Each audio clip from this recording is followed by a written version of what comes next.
takosha dhe unë. Jo bashkë, bile njerë më kishte sharë mua. Jo sharë, po kishte thënë ylli, ngrije kokën unë se e ngrite, po nuk e dëgjova.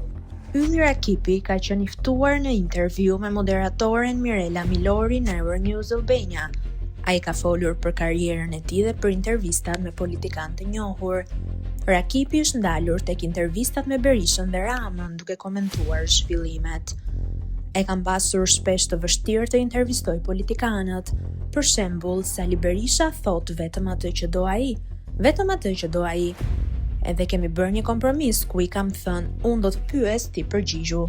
Po mos keni merak se doktori ka punën e tij, ndërsa flamurin e toleroja, në atë mas që thoshte çfarë të donte, edhe herën e fundit i thash, unë po zbres poshtë, po pi një kafe dhe kur të mbarosh, po vi të vazhdojmë, u shpreh Rakipi.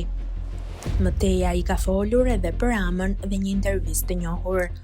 Rama ka intervista interesante sepse ai haron që është kryeministër. I thret mos t'i përmendin emrat e kolegëve.